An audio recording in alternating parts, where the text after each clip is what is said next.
Reading in bed.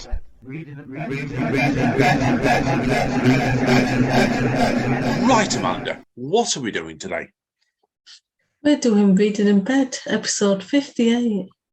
Yeah, apologies everybody who's a bit late in this today because they're about a week behind because young lady in the other room today, Amanda, has been ill. Haven't you, Amanda, love? So, Yeah, I might start looking like James Brown at random intervals.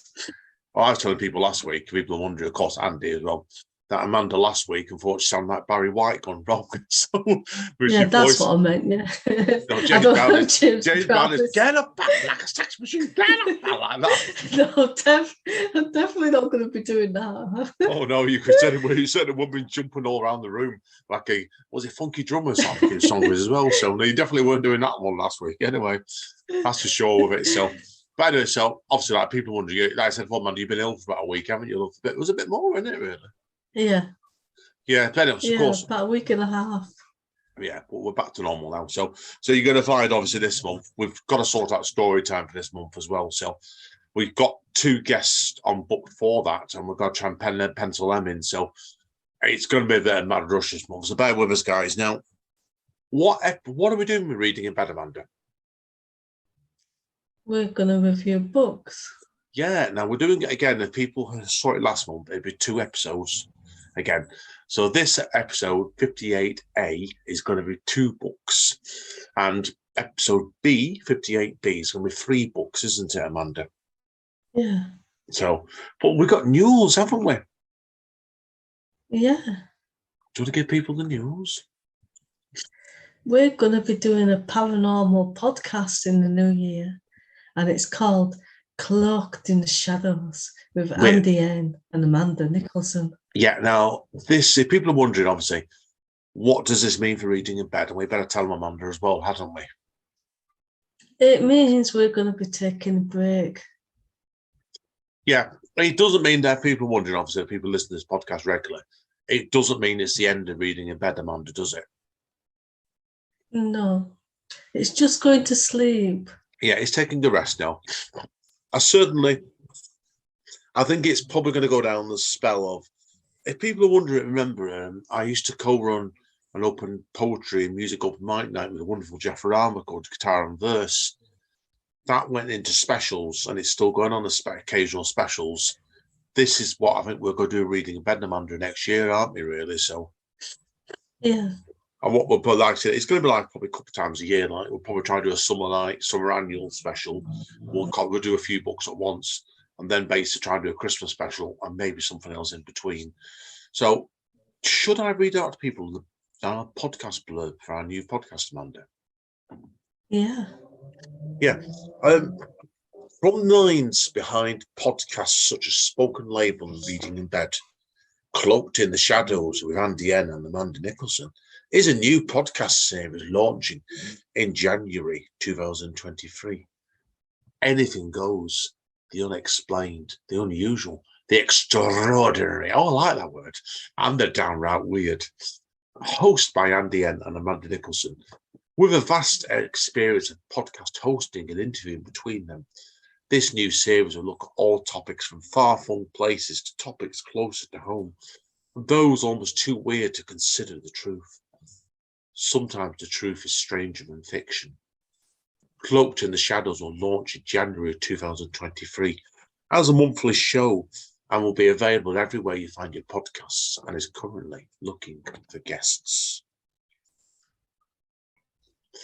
Now, if people wonder about that, we're still sorting out the plans on that. We've got a couple of people we want to speak to for the first part of next year, certainly. And we might actually do it as a fortnightly episode and record 2 at once, haven't we, Amanda? So tell people what you were thinking about. Like discussing recent news in the world of strange and unusual. And then all been well, we're also considering doing like a second episode as well, like we'll get a guest on as well. Now we do, like I said before, we do have a few people in mind we want to speak to, some of which have been on Spoken Label. I know that crossover is of genre we're doing, but watch this space. It's going to be a wild ride, that's for sure, Amanda, isn't it? Yeah. Now, of course, anyway, we better move on to reading in bed, hadn't we, Amanda? Now, part A is we're doing something now we've never done before, have we? No, it's a James Patterson special. What do we mean by James Patterson special, Amanda? Because we both ended up reading a book by James Patterson, but not the same one. Yeah, it's somewhat. It came up, and it's a bit of an odd one, because people obviously listening to the archive. We know we did a review which we both enjoyed only a couple of months ago of his book with Dolly Parton, didn't we? Yeah. And what happened then, Amanda, with that was I really enjoyed it. I know you did. And tell us, people, obviously, before we go into the books, you had a book dangling around your bookcase for a while, didn't you? Yeah, I bought it in August 2018, it turns out. I didn't know that. So, okay, that'd be the case then. What made you want to revisit this book so long in the future? So I just decided to try and get rid of some of the many books that I've got in the bookcase and in boxes and scattered everywhere. They just keep popping up all over the place. So I just randomly picked one from the bookcase, which just happened to be this book. And did you remember it when you got it? I wasn't sure how I'd got it, but I went to it on Amazon and it tells you if you've bought it, it tells you when you bought it. So that's how I remembered where I bought it from. Oh, right. So, yeah, the one I got, mine came out last year, but I got it as on a good review. Right. So that's why I thought in my case, Amanda, as soon as I saw it, I knew you'd done your book. I thought, oh, why don't we do a special on it and do two in one episode? Yeah.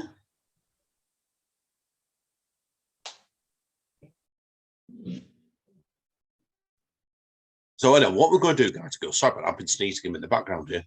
What we're going to do is Amanda's going to do her book first.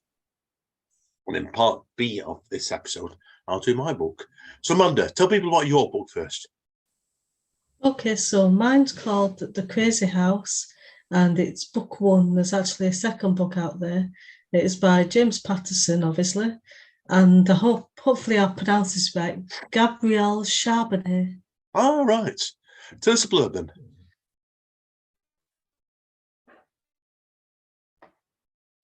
Sorry, tell us a blurb, please, Amanda. Sorry, my fault. Okay, so this is the blurb. Becca Greenfield, 17, disappeared one morning on her way to school. Everyone from her town, including her twin sister, is desperately searching for Becca. They won't find her. Becca is being held prisoner in the crazy house. She's on death row, but is completely innocent. No one has ever gotten out of the crazy house alive, but there's always a first time. And I could see what drew you to this book straight away. Now, I'm going to ask you straight away to begin with, before we go into the strengths and weaknesses. Was this a very tonally very different book from the previous James Patterson book you've read with me?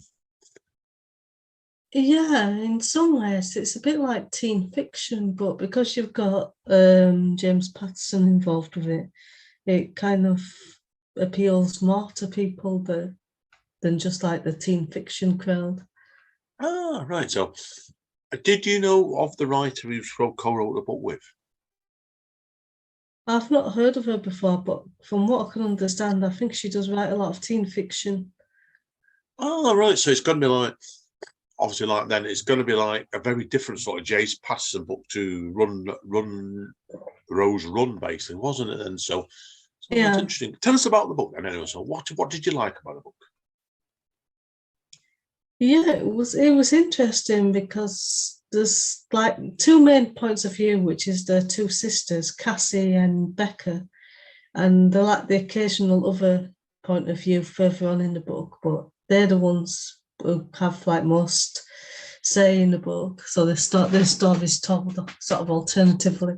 Like one might get a couple of chapters, and the other one gets a couple of chapters. But just the idea as well of this place where they live that's called the Cell, and they sort of all of the jobs assigned to them, and people have got to get permission if they want to have a baby. Like if somebody dies and somebody else is allowed to have a baby. But if nobody dies, then they can't have a baby because they've got to have like a strict quota of people there. Oh, so that's quite. It's very like what science fiction is that like a cult? Then basically, was it? So we have to go into spoilers, of course. It felt a bit like a cult, but it sort of explains it a little bit as you get to the end of the book and you see sort of why it's like that. Oh, cool, And you cool. get a bit of understanding of the world. I don't really want to go into it and move the spoiler, but Yeah, it no, fair felt enough. sort of futuristic up until that point because it's a strange way of living and it's not how we live. Yeah, no, of course, I get it completely. Well, that sounds really interesting, actually, does certainly. So, tell us, it's okay, without going too much spoilers then. Tell us about the main character then.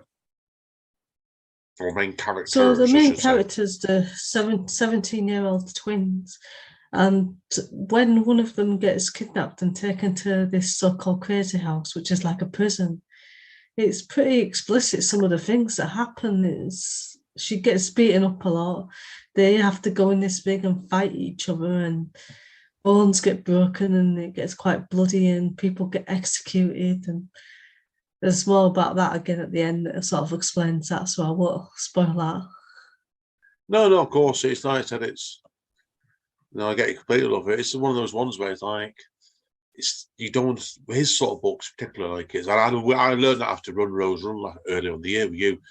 You've got to be careful what you say because no, nothing is what it seems with his books at all. Particularly for the book I've read as well. So they're quite predictable. So tell us about then. Obviously, what else did you like about this book then? Because I know with you would have probably really enjoyed good chunks of this book. So what else did you like about it? Yeah, I like the fact that he does these collaborations because I think even as a writer, he's obviously got a lot of success and he's made a decent living out of being a writer. But everyone has their strengths and weaknesses. And lots of people who listen to this will know I'm a big Stephen King fan, but he's not the best at writing women. So these collaborations that James Patterson does with women and different people just sort of makes a story a bit more well-rounded. Yeah. I think when you're looking at that, Lord, I have to compare it to the Dolly Parton book first of all, because I remember asking you when we did the episode this a couple months ago, how did you feel? How did you feel about him writing women in the book? And I thought he had the female leads in that book absolutely spot on. And I know Yeah, you I did the felt same as well, like didn't Dolly you? Parton had a big part in that. Yeah. Now, obviously, like I said, if you said already, like this book is co-written with what you think is a teen fiction writer, the ladies. Now, did you think the women characters were strong in this book?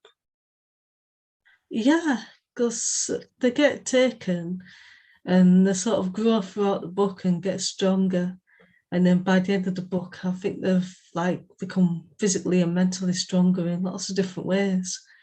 And even though there's a lot of good male writers out there, I think they would struggle to write like believable, strong female characters in this way.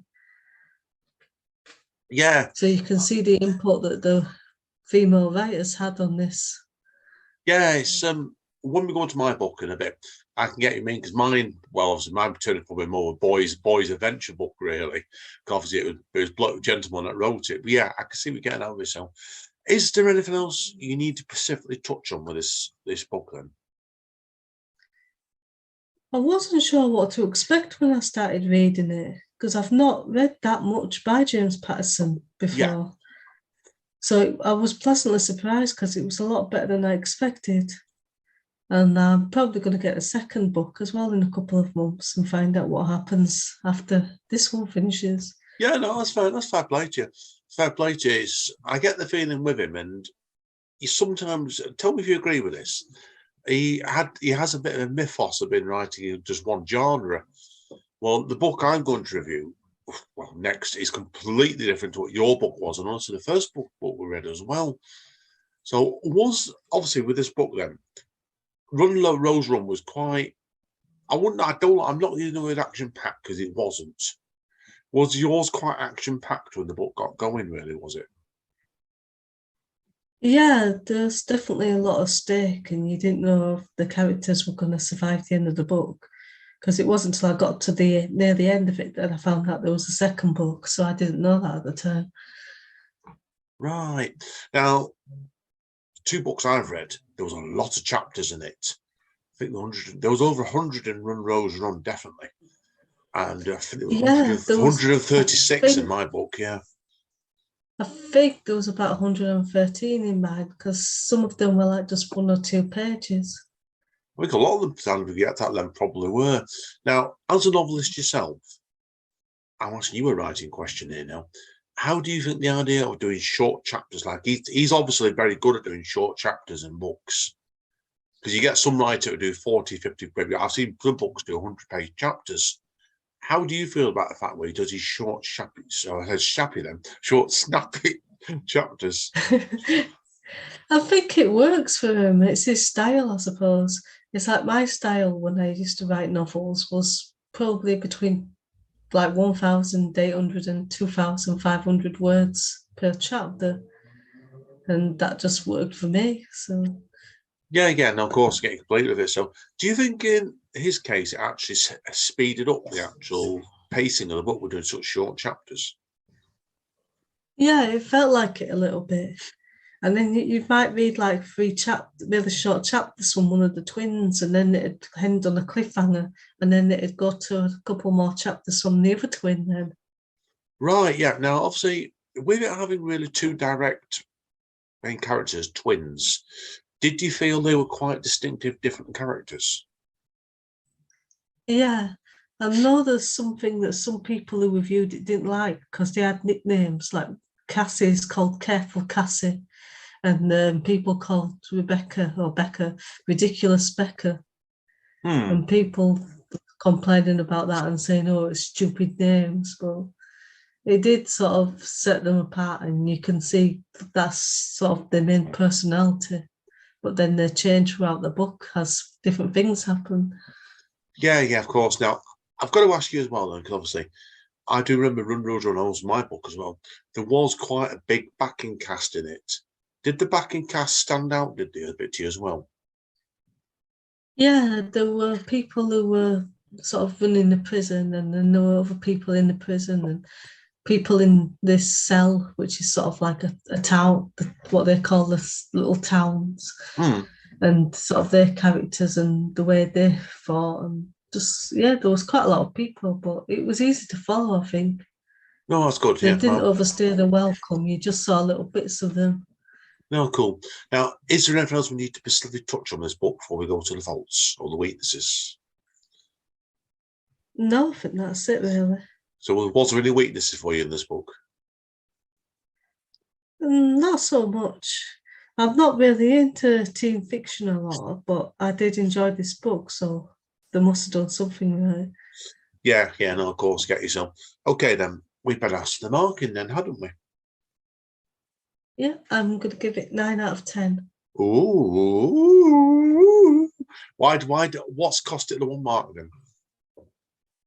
Because I know we give Run, Rose, Run 10 out of 10 each, didn't we? I think we did anyway. Yeah, I just think a little bit, so just little bits throughout the book was just a bit like, I wouldn't have done that, but that's just me. Yeah, well, and still obviously I'm not nearly a so successful writer, so fair enough. who am I to say I shouldn't do that? True. Now that's fine. Well, 9 out of 10 from Amanda's side. Like I said, we've already hinted what part 2 is going to be now in this podcast, haven't we, Amanda? So I'm doing a James Patterson book next. So hang around. Let's see if I go for 9 out of 10 or more. Who knows? Right, Amanda. You want to say bye? Bye. See you in a Reading in bed.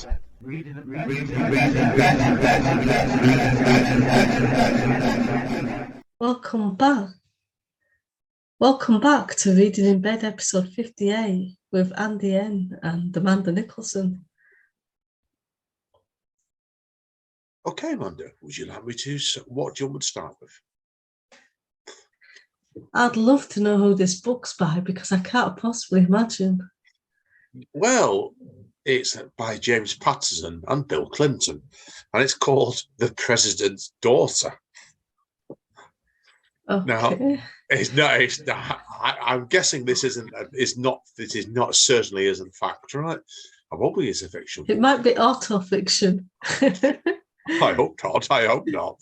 Right. It's interesting. There's actually a quote that comes with the book, actually, by Lee Childs. Obviously, people wonder that's Jack Reacher's author. Yeah. So, should I read that out first and then go to the blurb? Yeah. A former president's daughter is kidnapped in his masterful Rocket Ride of a thriller, the new blockbuster by President Bill Clinton and James Patterson, The Dream Team, Lee Childs. Right, should I go into the blurb then? Yeah. And it says, okay. Every detail is accurate because one of the authors is President Bill Clinton. The drama and the action never stop because the other author is James Patterson. Matthew Keating, a one-time Navy SEAL and past president, has always defended his family as staunchly as his country. Now those defences are under attack. A madman abducts Keating's teenage daughter, Menally, turning every parent's deepest fear into a matter of national security. As the world watches in real time, Keating embarks on a one-man special ops mission that tests his strength as a leader, a warrior, and a father. The author's first collaboration, The President is Missing, a #1 New York Times bestseller and the best-selling novel of 2018, was praised as ambitious and wild and readable, and a fabulous, entertaining thriller. Ron Cherlman. Okay. Yeah. Now, I need to say, if we ask me any questions, I've not read The President is Missing, but I do know it's about a completely different cast. Okay. So do you think this collaboration works well? And could it have been done if it was just James Patterson, or does Bill Clinton add something to it? Well, yeah, that's a very good question, actually. Because certainly I'm going to have to go into spoilers in this fairly quickly, because it's a book of two halves, really. Because the first part of the book is very, very set in like a sort of West Wing sort of environment, where it's like, all like stuff going on in actual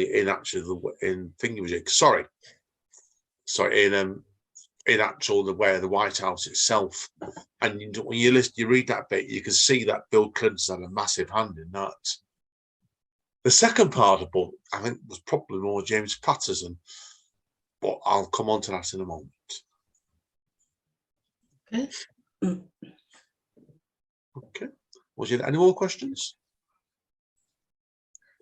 So do you want to start with the good points of the book then? Yeah, okay. I'm going to be blunt here with this one, okay? It wasn't the most subtle of the subtle books I've ever read, that's for sure. And it was also a book that, do you ever do this, Amanda, when you get a book? Sometimes you just don't read the blurb, do you? And just go straight into it. Yeah. I did that in this book, and I kind of got caught out somewhat, shall we say. Yeah, from what you've told me, it sounds like it's a cross between Taken and those Nowhere Man books that you like to read. Well, it felt like Bill Clinton doing Rambo in the second half of the book. Like I said, it was completely unsubtle, okay? The first half was definitely West Wing sort of pastiche, and it was really good. It was a good book.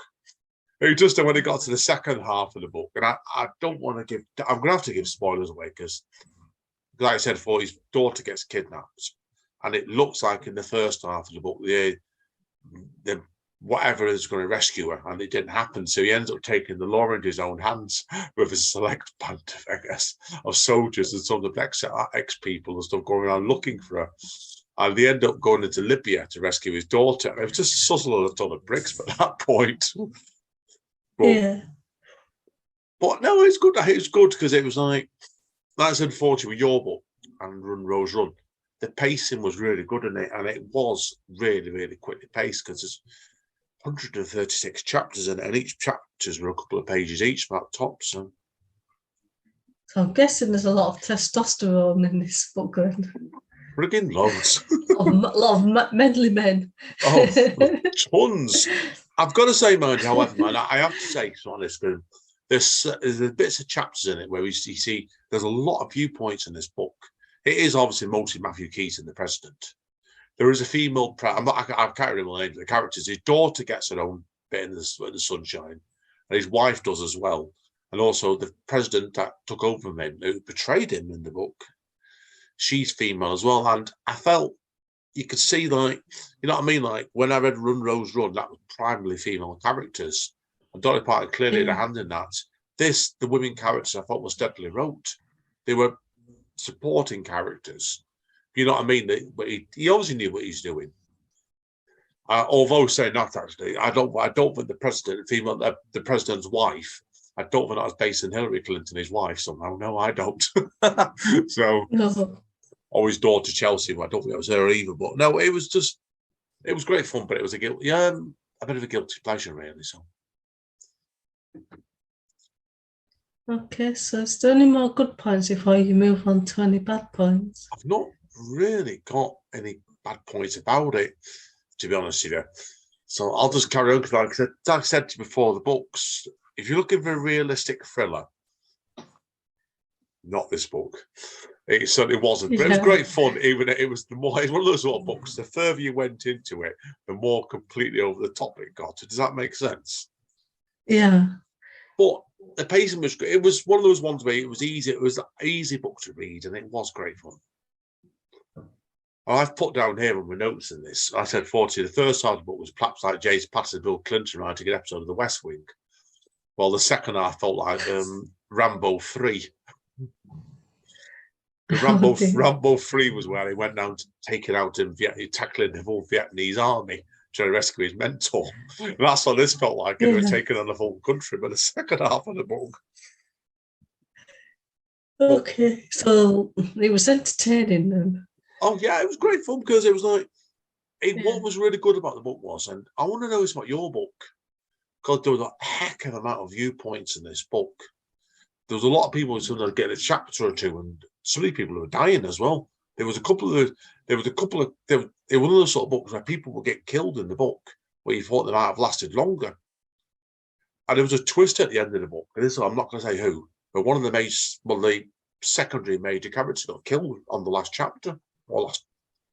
For the epilogue, so it was a surprising book. He did things in it that surprised me. But what they did was, like, it was, even if they did a viewpoint of someone with character for 2 chapters, then it came like a red coat, you know, like we call in Star Trek, where someone gets killed off. It was quite surprising, and I liked the unpredictability of the book, really. So, okay. So do you want to give it a mark out of 10? What do you think I'm going to give it? At least an 8, probably more. It's an 8. It's an 8. I have to be honest, I didn't enjoy it as much as Run, Rose, Run. But it was great fun. It was definitely a guilty pleasure, but it was great fun. Right, Amanda, that's it for part 1, isn't it? Yeah. Right. We shall see you all, guys, in probably about a week's time, because we're running a bit late, aren't we? So, say bye, Amanda. Bye. See you all soon. Reading in bed.